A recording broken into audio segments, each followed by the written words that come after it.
Chapter 12. Noah's POV. Noah?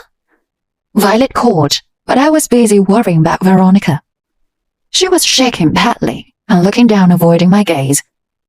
I was going to ask her if she is all right when he spoke. I have to go, she said, bowing to both of us before running away. Vera? I whispered, and was going to run after her when Violet grabbed my hand. Why are you following her? She shouted angrily as I snatched my hand from her grip. Why did you shout at her? I asked, feeling anger boiling up. I'm feeling so many emotions boiling up: anger, confusion, sadness. Noah, why are you angry with me? She is the one who left you and went with that dog wizard, Philip. You can clearly see that she is ignoring you. Why can't you just understand that she is only harmful to you? She shouted as I growled. She suddenly let out a cry as I attacked her to the wall in one swift movement. My hands were around her neck and her foot was dangling in the air. No, Noah, stop, she pleaded. Say one more word about her and I won't hesitate to snap your neck, I said before dropping her. She fell on her knees and started coughing. What the hell is wrong with you? She said as between breaths. My eyes widened as I realized what I did. I'm sorry, I said as I looked at her in shock. I bent down to her level. I looked at her with worry. Shit, I'm sorry. I don't know what came over me. I just lost control, I said as she smiled and shook her head. It's okay. I deserve it, she said as she looked at me with tear-filled eyes. Do I have at least a small chance with you? She asked as I sighed. Violet, we talked about this once. I love Veronica. She is my life. You and I are great friends. We will always be best friends, but I can be something more than that, I said as she wiped her tears and nodded. I know. It's just that I can't help but get jealous of her. No matter how much she hurts you, still forgive her, she said, looking at me. I know she's not doing it purposefully. Something's wrong with her. I know she's hiding something. I just need to find out what, I said as she nodded. I hope you will.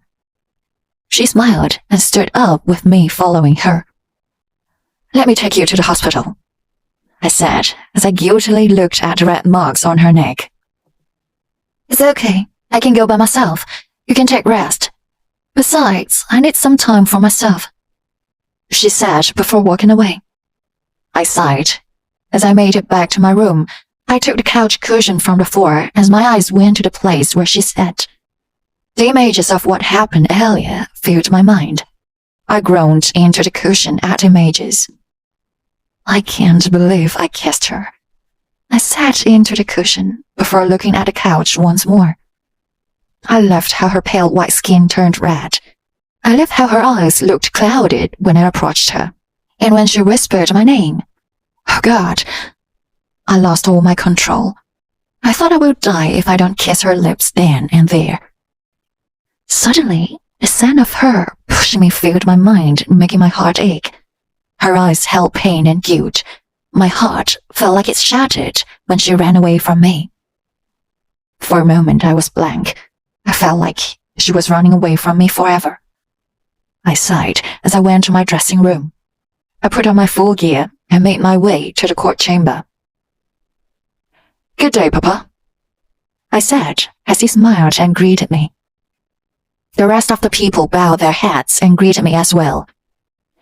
Good day, Your Highness, they greeted as I greeted back. I just got a fire message from the troops we sent to Earth, he said as I nodded and sat on my chair. There has been constant men missing and deaths. The police think it's some kind of animal. 2 of our men has manipulated and entered the police force in charge of the case. These are the reports, he said, handing me a huge file. Philip has also informed of a demon attack in the dark terrain. They were able to kill it, but half of the warriors are injured seriously. I have ordered Philip to put a protection spell around the dark terrain, he said as I nodded, looking at the reports. Poison deaths on Earth? I asked as I looked at my father shocked. Yes, it seems like the vile smell of demon is very poisonous to humans. Many have undergone respiratory failure, he said as I nodded. What do you suggest we do, Prince?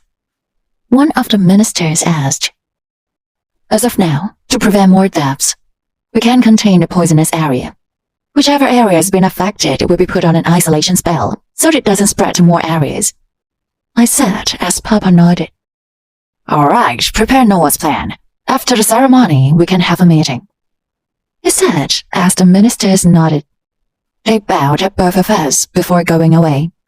Chapter 13, Veronica POV. I walked around the village on patrol. Good morning, General, Manny greeted as I smiled and greeted back. Today was the coronation and the whole village is excited. Everyone was dressed up beautifully. The ceremony is in the evening, but people rushed to the arena so they can secure the front seats. General Veronica, the west border is secured, one of the warriors said as I nodded. Thank you, Dean. You can go and prepare for the ceremony. Tell the rest of the warrior to meet me at the arena 2 hours before the ceremony. We need to do a double check, I said as he nodded and went off. Hello, General Veronica. A familiar small voice rose as I smiled. Catherine, I shouted playfully as the little fox shifted a laugh and ran to me. I made you this, she said as she showed me a flower crown. Wow, it's beautiful, I said as she grinned and put it on my head. It was filled with blue flowers with small pears as design. Will you wear it for the ceremony? She asked as I looked at her conflicted. My dress was dark red, and it has no contrast with the flower bow. It doesn't match my dress, baby, I said, but immediately regretted it as her eyes filled with tears. But I made it for you to wear on the ceremony, she said, sniffing. Okay, please don't cry. I will wear it, I said, as her mouth immediately formed to a smile. Thank you, she said as I squinted my eyes at her. You little sky fox, I said, as she giggled before kissing my cheeks and running off. See you at the ceremony, she shouted before running to her house. By the time I finished my duty, it was almost 4 in the evening. I cursed as I reached my home. Princess Veronica, welcome back home, Mrs. Galena said as I nodded and hurried to my room. Where's my dress? I said as I started to remove my gears. In the wardrobe, Princess, but there are still 5 hours left, she said as I shook my head. I have security duty, I said as she sighed and nodded. You have been working hard. Have you seen your father? I heard the king gave you permission to see him before the ceremony. I did get permission yesterday, but I was busy with my duty. I thought I will visit him tomorrow after all the things get settled down, I said. I removed my shirt and took my towel. He said he missed you, she said as I stopped and smiled at her. I miss him too. I'll see him early morning tomorrow, I said before I closed the door. I turned on the hot shower and got under the water sign as I felt my shoulder ease. I want to see Papa soon. With a lot of things happening, I have so much to tell him, so much to ask. The council has allowed me to see him only twice a month. It's funny how I adapted to it. At first, everyone was precautious around me, saying I would rebel and fight for my father, but the Queen and Noah had their trust in me. I don't blame them for what happened to my father. He broke the peace treaty, he started a chaotic war, and he broke the wizard law. In the first few years, I cried and begged him to tell them what happened to the Dark Wizard Terrain's power stone, but he was stubborn. At one point, I just stopped asking him. I knew it was no use. I did it for you, my princess, and I never regret it, he once said. I looked at my pale hands. He said he did it for me. What did he do? My mind immediately went to Noah. I blushed as I once again remembered the kiss. I can't believe I kissed him. It felt so magical. My whole body was heating up, but it was overfilled by the desire of our kiss. I touched my lips as a smile made way to my face. I wish I could kiss him again, I whispered, but my eyes widened as I realized what I said. Oh my God, what the hell am I saying? I said as I shook my head. I quickly washed myself and got out to find Mrs. Galena with my dress. I will help you with your hair and makeup, she said as I laughed and nodded. You are a lifesaver, I said as she grinned at me. Of course I am. You suck at doing makeup, and the only hairstyle I know is a ponytail, she said as I laughed and nodded.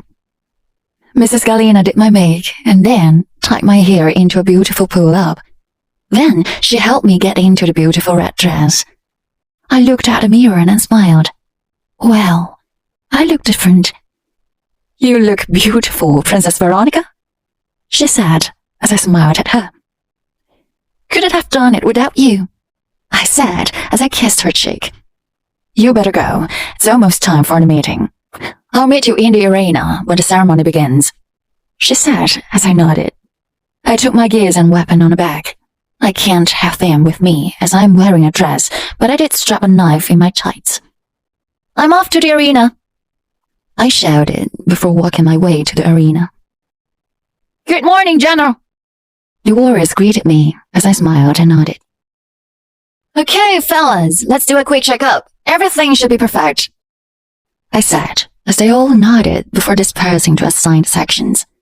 I checked the stage of ceremony and the area where the crown and console sits. By the time I finished, the area was packed with people. Veronica, there you are. Please, can you give this to Noah? Mother Arya said as she handed me his sword. I took it for the blessing. He needs to wear this while entering the stage, she said as I nodded. I made my way to Noah's bedroom as I tried my best to ignore my fast-beating heart. Calm down. You're just going to deliver this and return back to the arena, I said as I took a deep breath. I scrunched my eyebrows as I saw the door open. Prince Noah? I called as I entered. I let out a gasp as the sword fell from my hand. Noah?